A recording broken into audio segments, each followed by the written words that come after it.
416. We started talking about the Hebrew slave, who's really a Hebrew hired hand.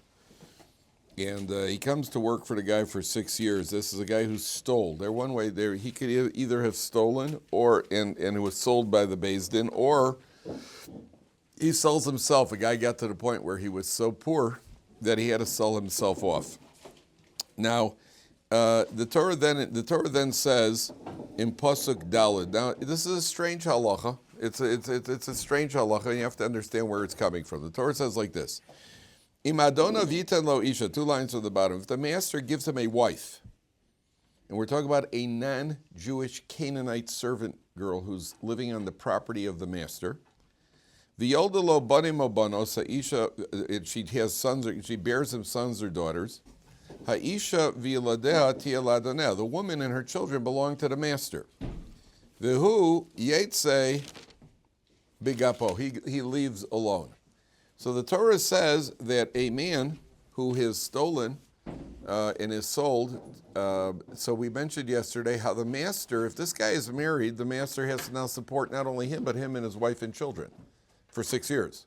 He buys him, and now he has to support the Jewish man and his wife and his children. If he is married, the master can give him a single girl. Everybody take Chumashim, guys. Take Chumashim, page 416. The master can give him a single girl, a single Canaanite woman, and he produces children with her. And then these children, who are now have Canaanite status, they belong to the master, because the master is allowed to own slaves. He's allowed to own Canaanite slaves. After 6 years, the Jewish man leaves, and the wife, the Canaanite woman, and her children, they stay with the master. Okay, that clear. Now, just one side note here, or one side point, is that a single man who is sold as a slave, a single man, Jewish man who stole, and then he sold, the master may not give him a Canaanite wife, a Canaanite woman. Only a married man is allowed to be given the Canaanite woman. Now, why is that? What sense does that make?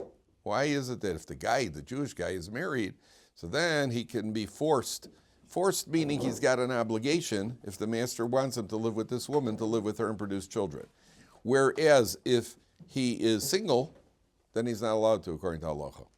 Why not? Because then he'll be attached to this slave woman. Oh, so one of the ideas is that the single guy should not be starting his marriage career with a non-Jewish woman. At the end of the day, she's not Jewish. And again, this is a waiver. This is a waiver that the Torah makes under these circumstances only, that he's allowed to he's allowed to live with his Canaanite woman.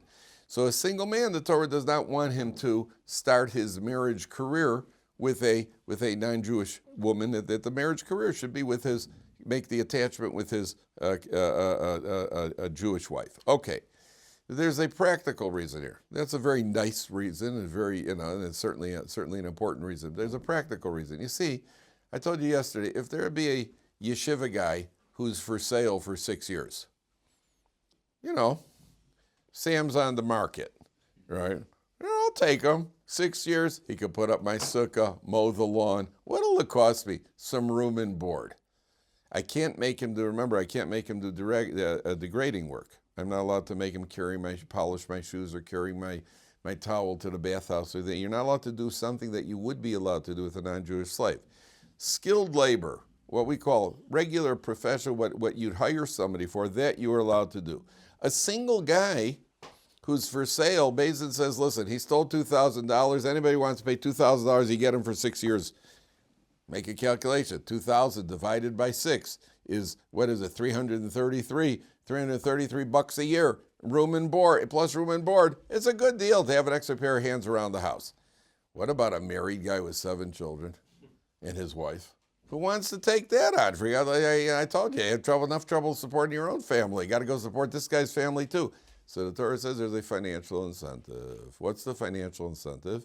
You could give him the Canaanite woman to live with him, and that will then you own those Canaanites, those children, who are now Canaanite slaves, which you have a right to then trade. It becomes a financial incentive.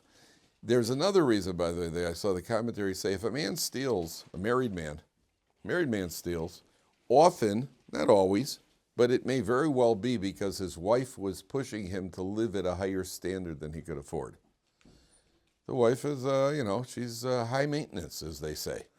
And she's pushing him. That's the expression they use. She's high maintenance. And since she's high maintenance, so this guy, at a certain point, he couldn't take the pressure, and he went and he stole. Her punishment is the embarrassment of her knowing, or everybody else knowing, that her husband is now living with a Canaanite slave. And that's her punishment. That's what some of the Mefarshim say. So the whole idea here is an idea of, the Torah is very practical. You'll see all over the Torah. The Torah is extremely practical. It's even things that sound a little bit off the mark to us. If you start thinking about it, you'll see how practical the Torah is. Very, very practical. Number one. Number two, one of the classic Hasidic commentaries says, who ultimately, an Eved Ivri means the Hebrew servant. I told you, to translate it as a slave, even though it's called an Eved, to translate it as a slave is a bit of a mystery. He's really a Hebrew hired hand. And I mentioned yesterday that whatever food you eat, he has to eat. If you eat steak, he eats steak. If you sleep on two pillows, you have to treat it. So much so that the Gemara says somebody who buys a Hebrew slave has bought a master for himself. So think twice before you do it. Nowadays, the law doesn't apply, but in the old days, if you bought him, you have to treat him a certain way, because at the end of the day, he's a Jew. Now, who ultimately is a Hebrew servant? Who's the ultimate Hebrew servant? All of us. All of us. All of us. And we are Hebrew servants. We have to serve HaKadosh Baruch Hu. And when it says 6 years and on the seventh he goes free, that alludes to the 7 decades of the average lifespan, which is Yemei Shnosenu Behem Shivim Shana. The pasuk says the average lifespan is 70 years. V'im B'gvuro Shmonim Shana. If a person is a little stronger, he goes to 80 years. I told you statistically, women outlive men. We don't know why that is, Jeremy. We have a few guesses, but we don't know why that is. And I told you that married men live longer than single men. The studies have shown married men live longer than single men, but that married men are more willing to give up their lives. That's not true, by the way. It's just that's what they say. Who they is, I'm not sure either. That's what they say, right? When their wives aren't around to hear it. So at the end of the day, that's it. So the 6 years and then the 7th year he goes free alludes to the Hebrew servant who serves for those decades, and in the 7th decade that he goes free. That means that he's finished his job. So he could go up to 8 decades, but that's what it alludes to. Now, the way the Gemara puts it, now stay with this now. The Gemara says an Eved Ivri serves his master by day and by night. By day, he does whatever work he has to be doing, and at night he impregnates the Canaanite servant if the master gives him the Canaanite servant. So the way the Gemara uses it, the Gemara says in Eved Ivri, he serves his master by day and by night. Now, we know that day and night represent 2 different stages. Day represents when everything is good, the sun is shining, everybody's in a good mood, everybody's happy, everything is good. Nighttime represents ordeals, exile, challenges, when things are not so good. Then a person is said to be night. Elie Wiesel's first book was called Night. It's dark, it's bleak, and nothing's going well. That's nighttime. The Eved Ivri serves God by day and by night symbolically means that we serve God when things are going well, and we have to serve God when things are a little challenging also. Everybody's wonderful when I feel good, and there's no financial pressure. I don't know if you ever get to no financial pressure. There's less financial pressure, and the kids are doing well in school, and supper is ready when you come. Nobody nicer. That's no challenge. And if you feel good, What about when, the chips are down a little bit and so somebody's giving you a hassle and one of the kids is in trouble yet again, there's a call from the principal and, the bills are piling up. And then that's the real challenge. We have to serve God under those circumstances, even if they're extreme, like in the Holocaust.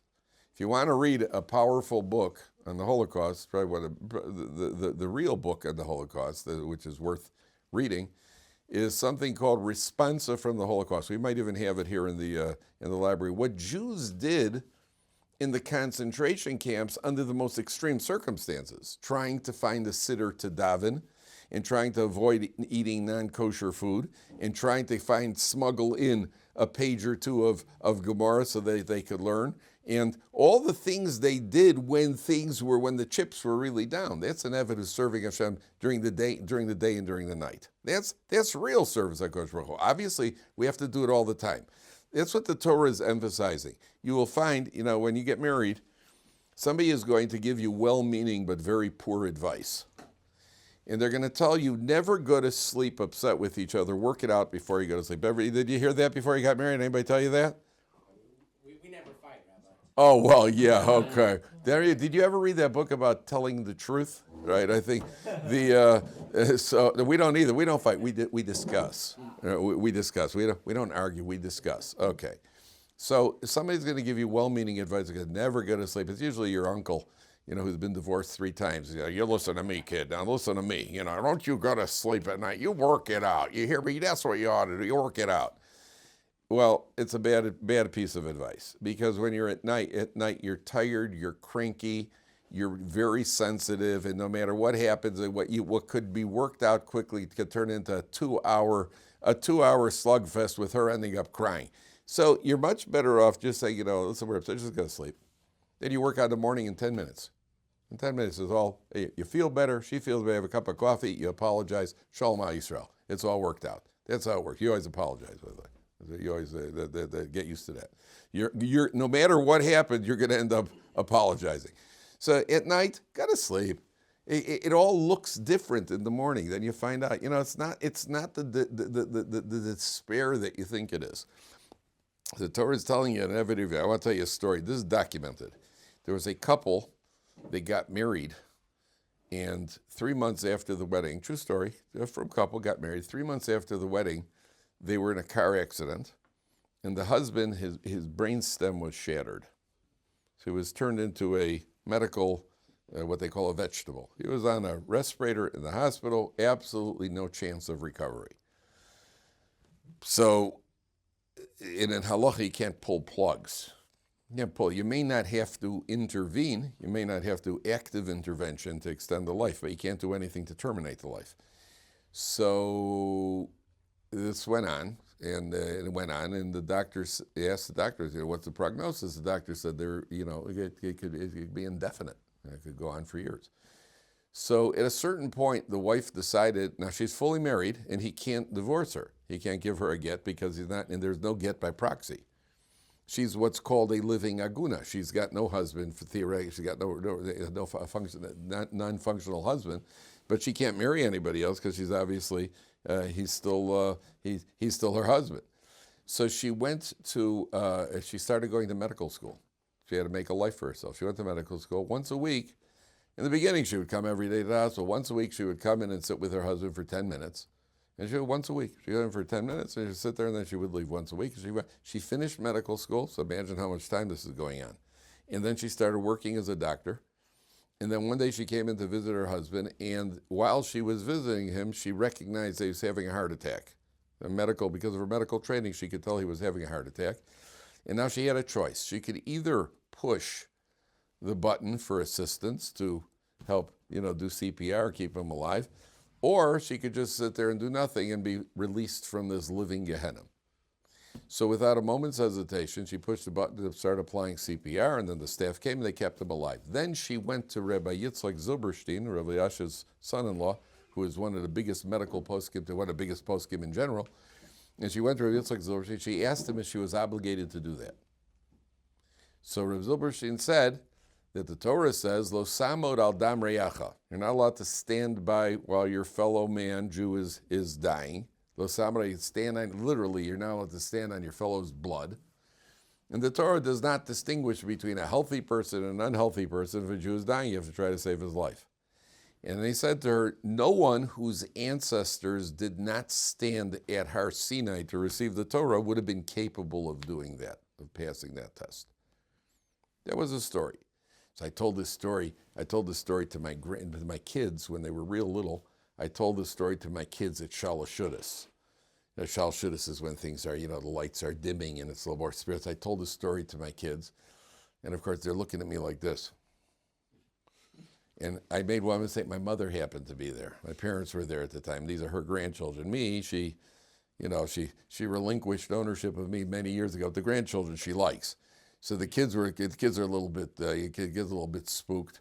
And my mother looks at me, and they're really little time. My mother looks at me from across the table. She goes, and then, right, like where's the happy ending?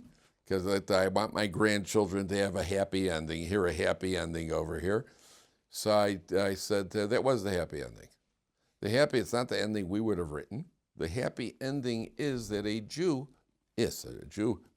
man, women, a Jew realizes that they have to do what Hashem wants them to do at all times. It's not the ending we would have written to the story. Boy, was she upset with me. It's not the ending we would have written to the story. But I wanted my kids to hear that, that life doesn't always work out the way we want it to. And a person has to know that under certain circumstances, you may be on a plane and they forget your kosher meal. Now what? Well, now I could eat non-kosher food because anyway, it's another 7 hours of flight. No, you're going to have to eat apples and bananas for the next 12 hours or whatever it is, because that's how we serve a Torah. It's easy to serve when things are going. What about when things are not going well? What about when you got to get up at 2 o'clock in the morning with your baby for the third night in a row, and you feel like saying so, you're cranky and you're tired, and you have to learn to restrain yourself. It's not so easy. It's not always easy. That's the first one. The second story, I tell you, it was in 2003, and I got into a cab. A little Israeli cab driver had a yarmulke on, and we started driving on the highway, and this car cuts us off. There's something really. So I just kind of said to the cab, I just muttered to the cab driver, probably an Arab. So he looks at me, he goes, I know them a little better than you do. So I could smell a story coming. I said, yeah, why, right? So he told me that in the 73 war, the Yom Kippur War, he was on the Golan Heights with his unit. The unit was overrun on the first day of the war. They were annihilated, decimated. He and 7 other guys were taken as prisoners of war by the Syrians, and he was a prisoner of war for 1 year, 6 months, and 3 days. And I remember because it was 30 years to the day. He said they applied electric shocks, they tortured him, put him in solitary confinement. And then one day, he didn't know it, but the Israelis and the Syrians had worked out a prisoner exchange. There were these 8 guys in exchange for about 1,500 Syrian prisoners. And he didn't know about that. He only knew they came into his cell. The Syrians knew what was going to happen. They came into his cell 3 days before the exchange. They opened up his back with a commando knife with no anesthesia, and they inserted a tracking device because they were going to send him back to an Israeli base. He knew that they would be going to an Israeli base, so they wanted to be able to track things. And then 3 days later, while he was in agony, they suddenly came into the cell and they said, okay, put on your clothes, you're going home in 15 minutes. In the meantime, they had told him that Israel had been destroyed. And he had no way of knowing. He saw his unit overrun, so he had no way of knowing, and he was in prison. He didn't know what was going on. He came back to Israel. He never got any reparations from the military because the military's approach in these things is you should have gone down, you should have died fighting. So he wasn't treated as a returning hero, got no reparations from the army. And here he is 30 years later driving a not very good cab, but he's a religious Jew. He's still serving HaKadosh Baruch Hu. That means that sometimes you have to serve. Things are difficult, but you still have to serve. That's what it means. A Hebrew servant, an Eved Ivri serves by day and by night. You have to serve even when things are difficult. And that's really the test. That's the test for us. It's easy to be frum. It's easy to be frum when things are going well. But what happens if it's Shabbos and the lights? I remember one Shabbos in our house, it was hot, and there was the power went out. And I told my kids, look, and I'm very much bothered by the heat. I told my kids, look, there is a leniency under certain circumstances where you could ask a non-Jew to go turn on the air conditioning for you. On the other hand, it'd be better to, what would you like to do? I asked the kids, and I'm silently hoping they say, yeah, Dad, get the. They said, no, we're okay with this. Right? And then you have to go. You have to grin and bear it. There are things happen. Things happen on Shabbos, on Yom Tov. Okay, listen. That's the test. Okay. Now, what do you do with this guy? So it says he leaves on his own. Page 418. What if he doesn't want to leave? Top line, Vim, Omar Yomar ha'eved ahavti es adoni es ishti es my. What if the guy says, I love my master, my wife, and my children, the non-Jewish servant woman? Lo eitzei chofshi, I don't want to go free. So what do we do with him then? V'gisho adonav el Elohim, he brings him to the Beis Din. V'gisho el hadelas al mezuzah, they bring him to the door or the doorpost. They don't actually put it the doorpost. They just teach us the door. He's done standing up. V'rotza adonav esazdo b'martzeya, they drill his ear. V'avodo la'olam, and then he has to serve for good. And serving for good doesn't mean literally la'olam. It means until when? Till the Yovel. He has to serve until the Yovel year. So they put his ear up against a door, and they drill him. You know, in our day and age, I don't know if anybody here has had their ears pierced, but yeah, I would imagine that ear piercing nowadays is probably not that painful. You know, in those days, I don't know what kind of drill. You know, some sort of some sort of rusty crank that they got him up against the door. I don't know exactly what it looked like. Now, what's the idea of drilling his ear? Why are they drilling his ear into there? Which is obviously, so it's a somewhat degrading to have the ear drilled. And why the door? Why is the ear drilled and why the door? So Rashi brings down the ear that heard the command not to steal, which he did, and the ear that heard God say, you are my servants and not servants to other servants. And this guy is willingly choosing to become a servant to somebody else as opposed to God. Obviously, he's got to keep all the halachas, by the way. That's also part of the issue over here. The master hasn't given him time to daven and to learn daf yomi or whatever it is that he's got all the halachic obligations. And I imagine this guy takes a long time for his davening. You know, when you're a servant, I got to go daven shachris. You know, and the guy goes, oh, it's a nice long shachris over there. Well, all of a sudden he's saying some extra tehillim and taking his sweet old time about it. But he's got all the obligations. On the other hand, you've taken on servitude to somebody other than God. Additional servitude. For that you get paid. Your ear heard God said, Avodahim, they're my servants, and you've taken on additional servitude. But why the door? Gentlemen, why the door? Why drill into a door? Anybody got an idea? Door moves a little? Well, hopefully this one doesn't. It's not like his ears drilled to the door swinging back. Hey, get me off of here, will you? While he's moving, swinging around back and forth. Why?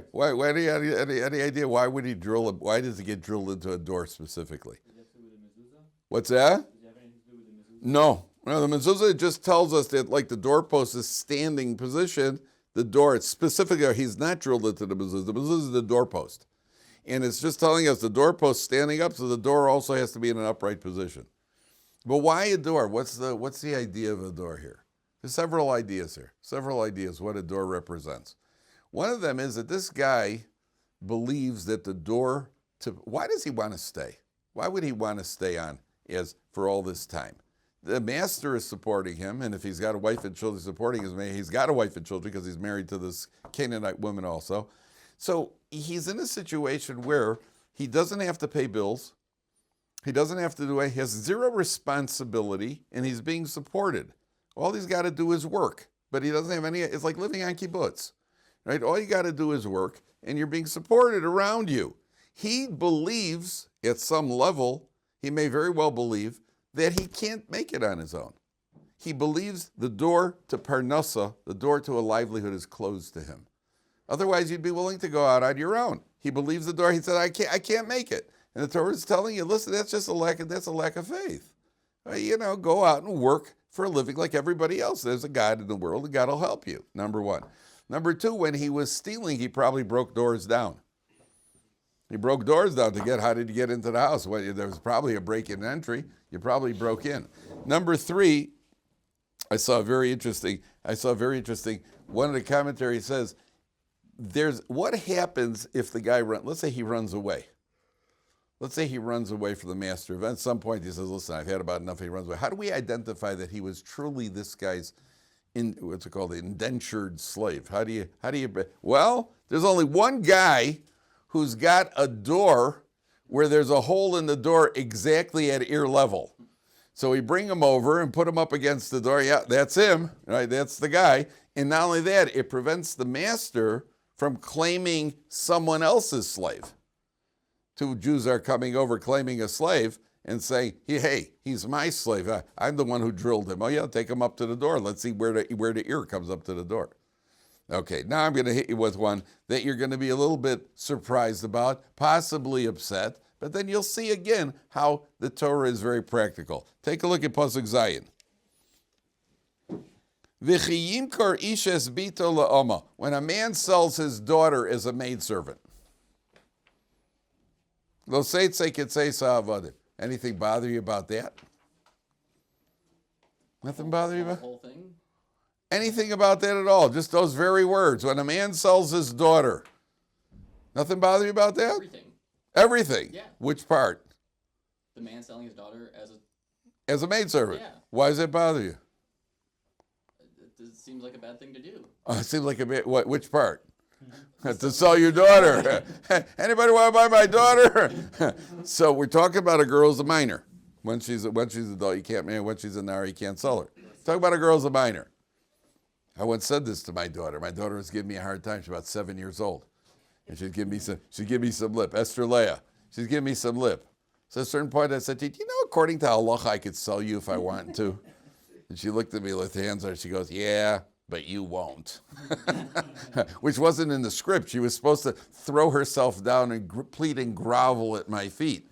Yeah, that's okay. That's okay. I married her off. I told you every time my son-in-law turns his back on me, you got her. So why? The Torah says if a man was okay. So what? What are we talking about? What's it called? Child dealing in children. What's going on here?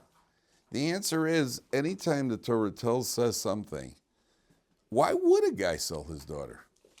Remember, when the Torah says you can't do something, you always ask yourself why you would want to do it. If the Torah says you're not allowed to worship idols, why would I want to? There's obviously a reason why people would want to worship idols. If the Torah says you're allowed to sell your daughter, why? Why would I sell my daughter that the Torah is allowing me to do something which runs against all of our instincts? The answer is, what kind of father would sell a daughter? Only if you're so destitute that you can't support her. Well, now, what's the best thing for her at this point?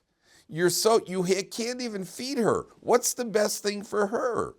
You sell her to a master who ideally will then either marry her or have his son marry her. Well, what's the best thing for your daughter? It's not the Torah talking about two guys after shul. Oh, by the way, you got a tip on the market. Two guys are schmoozing about the stock market. Says, yeah, my daughter's for sale if you want. Yeah, we're not talking about that. We're talking about a guy who's got to the point where he has no choice. He wants his daughter to be fed. It's a better thing. The best thing for her is to go and to sell her. And there are the rules over it. She's going to get out. She's going to get out by the time she's an adult. She's not going to stay there for too long. In the meantime, you're giving her, it's almost what we call nowadays, you're giving her to a foster family. It's because it's for her benefit, not because you stop selling her. It's for her benefit. So the Torah allows such a thing. Okay, this I told you, the Torah sounds, a lot of things sound strange, but here. Now what happens, let's say the guy marries her. The guy wants to marry her, or he marries her off to a son. So on Pasuk Yud, page 418, 2 lines from the bottom. Ima acheres yikach lo. Let's say the son marries her, then he marries another woman. Now, he may think, well, listen, I married the servant girl. She's second-rate wife. She's Jewish. And a man's allowed to marry a second. He thinks, well, she's second-rate because she was a servant girl. Says the Torah, She'era kesusa v'onasa lo yigra. He is not allowed to deprive her of either her clothing, her food, her clothing, or her marital rights. He's not allowed to deprive her. Now, gentlemen, we're always accused of being male chauvinists, and the Torah is chauvinistic, and so on and so forth. There are only 2 times in the Torah that the Torah mentions marriage obligations. And guess what? Both are the husband's. Torah mentions over here what the husband's marriage obligations are. It doesn't say a word about the wife's obligations. That the Gemara mentions the wife's obligations. But in the written Torah, you only find the husband's obligations. Her food, clothing, marital rights, that's the husband's obligation. And then later on in the Torah it says that when a man gets married, the first year, v'simach es ishto, he must gladden his wife. Doesn't say she's got to gladden him. It says he's got to gladden her. Twice in the Torah it mentioned, both times the obligation is the husband. Even more than that. If a woman is working, they had a woman in Chicago once, I remember years ago, the woman won a lottery. She won, I think, about $5 million. So they interviewed her on TV. So the guy says to her, well, Mrs. Brown, is there something you'd like to say? So she looks at the camera, she goes, yes, I would. Sears, Roebuck and Company, I quit. That's what she just won $5 million. A woman who's married, a Jewish woman who's married and is working, anytime she wants, she could come home and say to her husband, I got some good news and I got some bad news. The good news is you're going to be seeing more of me around here. The bad news is, well, the husband may say, and the bad news is I'm going to be seeing more of you around here. No. And she says, the bad news is I quit my job. And the husband has zero halachic recourse. How do you like that? She has zero obligation to work. A man who comes home and says to his wife, I got some good news and I got some bad news. A man does not have that halachic recourse. And there was a time and period we can't. There was a period in there was a period in time. Sorry, there was a period in time we don't have that. We're not allowed to do it nowadays. If a man refused to work to support his family, Beis Din would apply physical therapy, and he would have to work. How do you like that? You took a stick or a whip, and then you spoke to the guy a language that he understands. You call him over, hey, Zalman, you plan on working today? No, I don't think so. No kidding, Zal. You want to think about that again? Oh, yeah, work, my favorite. Yeah, work, here we go. Yeah, they're playing around over here. Oh, the guy just quit and let his family, they're gonna starve to death. No, you got to work. You gave her a ksuba. Gentlemen, you give a ksuba to a wife under the chuppah, you get married. What do you think the ksuba says? Oh, I love you. Hey, what are your financial obligations? Get to work, buddy. Nowadays, people say, yeah, but nowadays the women work. They do. The women work, and the husbands learn in kollel, and many wives work. But that's by choice, because they've chosen, they want husbands who are going to learn Torah full time. That's their choice. Sometimes a couple in a good marriage, the couple realizes that the wife needs to work because that's the financial reality of the 21st century, that you need two salaries in the house. But she does not have an out-and-out obligation. You have to understand that. She is not obligated according to halacha. The obligation is squarely on the shoulders of the husband. That the feminists never complain about. Okay, take a look at Pasuk Yud Tes. Torah talks about, in Parsha's Mishpatim, by the way, you got all sorts of laws. Also, the Torah talks about hitting parents, not that that could ever happen in our day and age. On Perek Tesvav, on 420, 5 lines from the top. Umake avi v'imo mos yumas. Somebody who slugs his father or his mother is liable for the death penalty. If he hits his father or his mother, specifically if you draw blood. Even to go, I remember Buddy Ryan. Buddy Ryan was the coach of the Bears when they won the championship. Then he became the coach of the Eagles, and they didn't.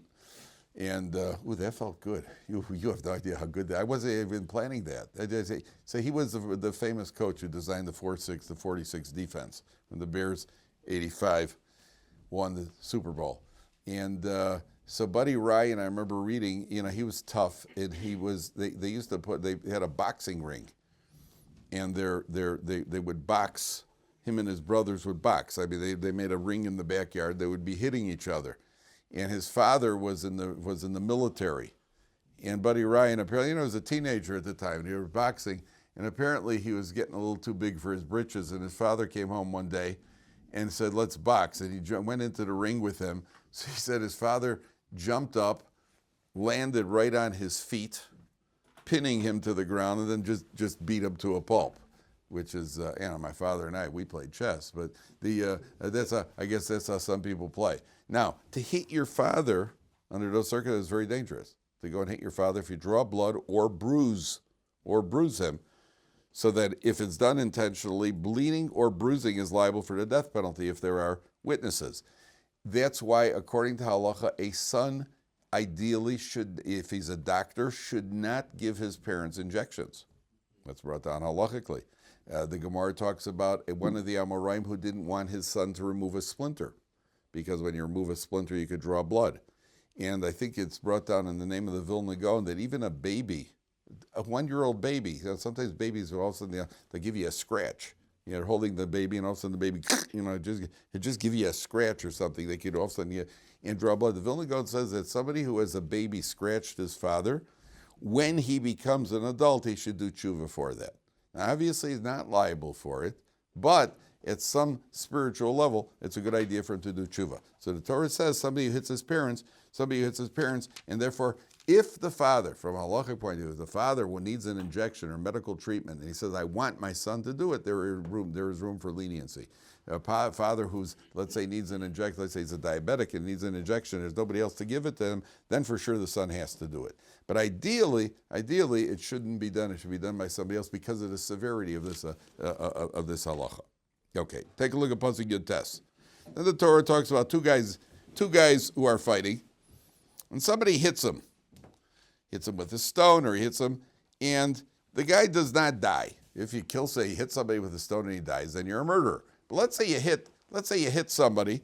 So the Torah says, Im Yakum, 3 lines from the bottom. V'hisalech b'chutz al mishanto. Let's say the guy recovers, and he ends up, you hit him with a stone or you hit him with a fist. By the way, it happens. You punch somebody. What happens in halach if you punch somebody? So you hurt him. V'nika hamakeh, he doesn't die. Rak shivto yitain, you have to pay the bills. If you've, what's it called when somebody can't go to work anymore? Compensation for workman's comp, that sort of thing. There's a halachic workman. I told you, the Torah is very practical. The guy is a professional of something or other. Let's say he's a professional musician, and you punched him and broke his fingers, so now he can't play the piano. So you have to pay for what there are ways to calculate pain. There are ways to calculate financial loss, pain that you've inflicted. There are ways to calculate how much is that pain worth. Virapo yirape, and you got to pay his medical bills. Now here the Torah says, the Gemara says, what do we learn from virapo yirape? Mikan, from here we see that a doctor has permission to heal people. Why would you think not? Sometimes the healing process results in them experiencing more harm. You mean the doctor could mess up? No, it's like just the process of removing a splinter is going to cause more pain. Yeah. Okay, but if you ask the average person, still would rather have the cure, even if it causes more pain, if it's going to extend his life. Why does the Torah need to give a doctor permission? Why does the Torah need to give a doctor permission? What do you say? Maybe so that we don't confuse a doctor's role with the role of God. Like, so when we become Christian scientists, basically. Why? What do the Christian scientists do? They don't go to doctors. They just pray to Yoshki. They're not allowed to go to doctors. They're not allowed to go to doctors. Okay. So we might have thought, not because of Christian scientists, but we might have thought that, well, if God brought a disease, so God doesn't want people interfering with what He's doing. If somebody got sick, He obviously got so. That the Torah says, no, God brought the disease. You're supposed to think about why, but you also have the right to go to a doctor, and doctor has a right to cure you. Now, but 1 second. First of all, the double terminology, Toso says in Baba Kama, virapo yirape, you might have thought that you could only go to a doctor to cure you from something that was inflicted by another human being. Let's say somebody Reuven punched Shimon, so now Shimon could go to the doctor, because anyway it was inflicted, the whole trouble started with the human being. Says Tosos, the double terminology is telling you that even a disease, which obviously didn't come from a human being, that you're allowed to go to a doctor too. Now, there is a dispute here between the Ramban Nachmanides and the Rambam. The Ramban says, ideally, you shouldn't be going to doctors. Ideally, a doctor could cure, but ideally, somebody who's God-fearing should really have enough faith to daven to Hashem and not have to go to a doctor. That's what the Ramban says. The Rambam says no. The Rambam says, if a person's not well, they should go to a doctor, and that's how we paskin. If a person is not well, we are not, maybe there are people who are somewhere, somehow, but most of us are not on the level that we have such faith that we can, maybe we're chicken. Sometimes people don't want to go to a doctor. Sometimes people don't want to go to a doctor because they're afraid of what the diagnosis is going to be. But a responsible Jew, responsibility is you go to a doctor. And then you daven. You daven before you go to the doctor, and you daven after you've been to the doctor. But we go to doctors if a person is in pain or if a person has an illness, you go to a doctor. That is responsible. That's what the Torah says you do. And then you follow the doctor's directions. To go to a doctor, again, we're talking about a responsible, qualified doctor. But if a responsible, qualified doctor tells a person to do something, many Gedolim, when they were told by a doctor, they followed a doctor's instructions to the letter. If the doctor said you have to walk for 20 minutes a day, they walked 20 minutes a day. If the doctor says that you have to stop eating certain foods, they would stop eating those foods. But because we're not playing around. That's why did you go to the doctor? You went to the doctor because the Torah says you have to go to a doctor. For a person to fake, for a person to say, no, I have faith, don't confuse, as Rabbi Gottlieb said, don't confuse trust in God with irresponsibility. Sometimes people say, I trust Hashem. No, you don't. You're just irresponsible. You don't feel like going, you don't feel like paying. And a person has an obligation to go to doctors and to behave responsibly. And we're not, if theoretically there's somebody who's on such a high level of faith, that's something else. But I don't know about you. Most of us, I can only speak for myself, don't feel well. Go to the doctor. And then ask the doctor for the most powerful narcotics he's got. They'll at least get something out of the deal.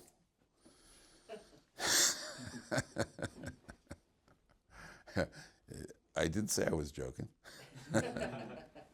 All right, we'll continue tomorrow.